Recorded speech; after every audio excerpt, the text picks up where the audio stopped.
We've talked to Michael Weinstock, who is a lawyer, a former 9/11 first responder, which is pretty incredible, and a political candidate. He was there on the scene of the building where we believe Anna Slatz is being held inside.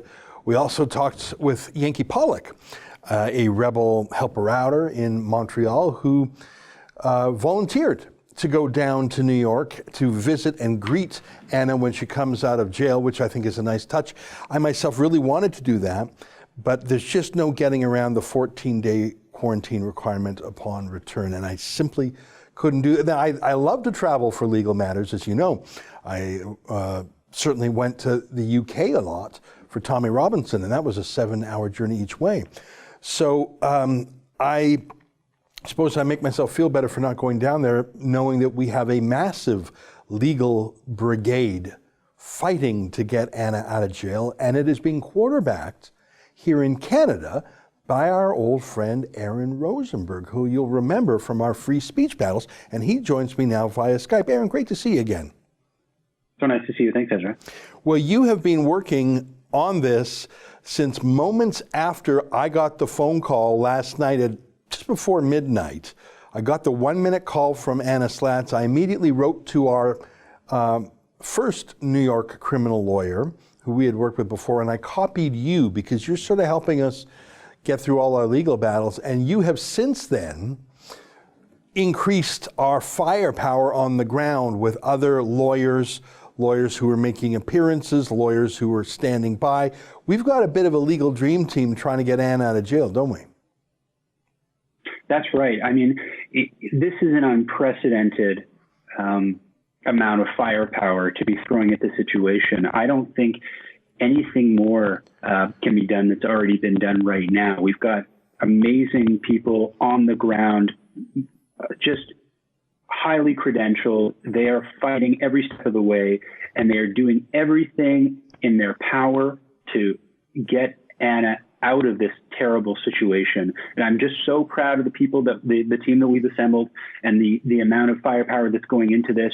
I just think it's absolutely so critical that we get her out of the situation as quickly as possible. And I am just so honored to play even a small role in this. I jumped out of bed and I was ready to take the next flight to New York. Of course, I had the same quarantine issues as yourself, but I'm just so thrilled with who's down there, and I'm very proud of the situation.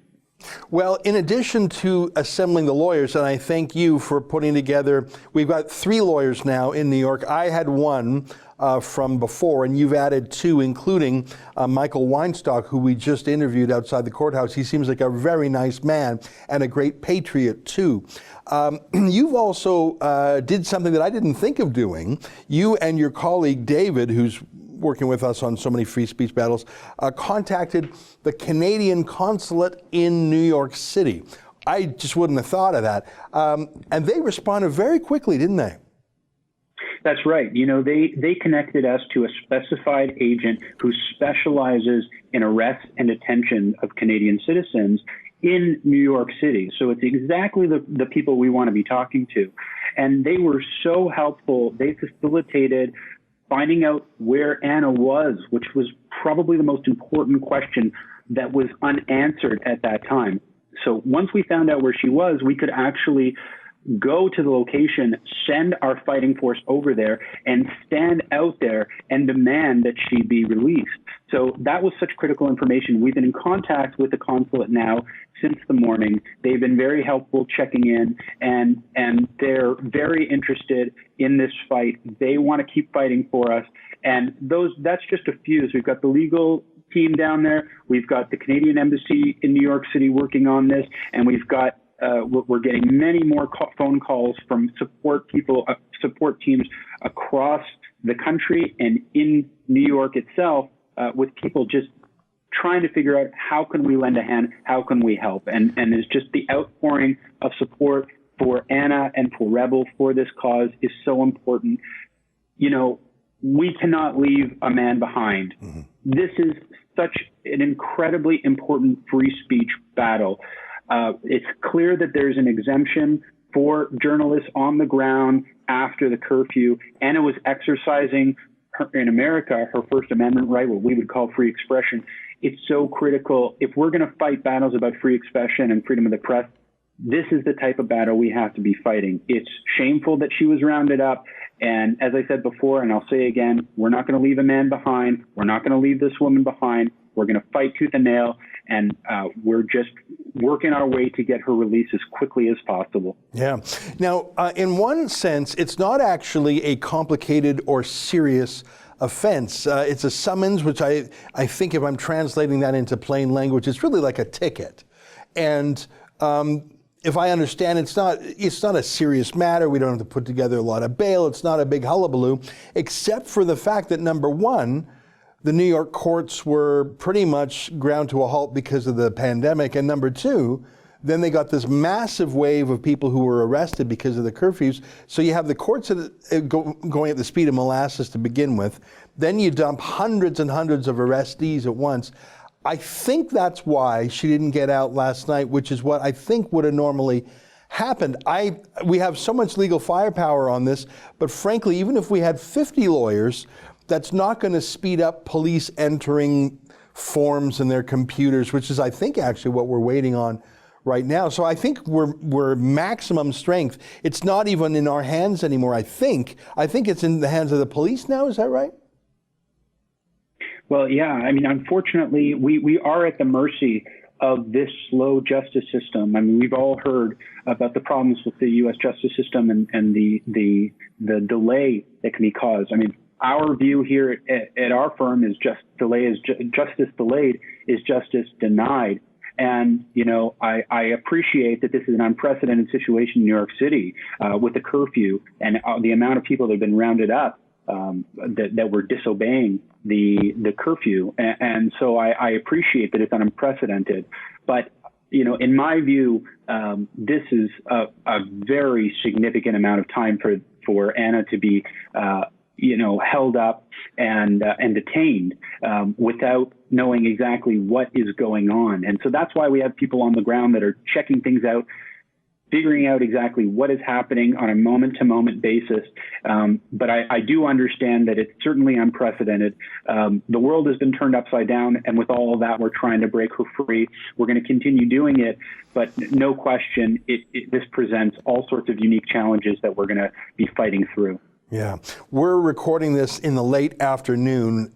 There is a chance she could be released theoretically any moment. I understand from one of our New York lawyers, typically an arrestee has to be brought before a judge within 24 hours of arrest, which I understand happened at 9 p.m. last night. I didn't get a phone call from Anna until about 11:30 last night. So hopefully there's just no way she'll be in for a second night. That's what irks me the most. I'm not worried about the legal result. We know that she was exempt. We know it's just a matter of time. I'm not worried about the money that much. I mean, we got a lot of lawyers fighting this, but I think we'll crowdfund it at saveannaslatz.com. What I'm worried about is this young woman who spent a night in jail. And that's not not exactly a comfortable, friendly jail either, like the holding pens at a police station, which, if I'm not mistaken, are maximum security by definition. That's not a nice night. No, absolutely not. And, you know, this goes back to the tradition that's been set out for hundreds of years, the idea of presenting the body, habeas corpus.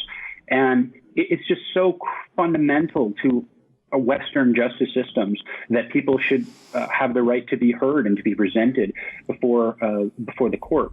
So the sooner this happens, the more faith I'll have in the court system down there. I think, in my view, it's unacceptable despite the unique challenges. But I just feel so horrible for Anna, and I can't stop thinking about the circumstances she's under. So I'm just going to continue fighting and working with our team to ensure that we break her out as soon as we possibly can and not a moment later.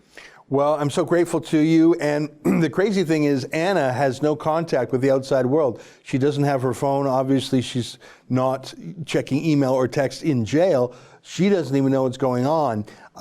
When she gets out, she'll see all sorts of activity that was done on her behalf.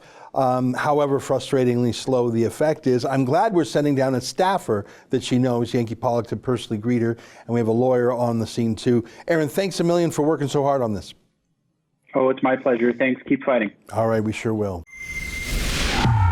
Our reporter Anna Slatz was arrested and thrown in jail in New York City while reporting on the riots. They said she broke the curfew, but she's exempt from it as a journalist. She's still in jail. Help us get her out. Go to saveannaslatz.com, SLATZ.com.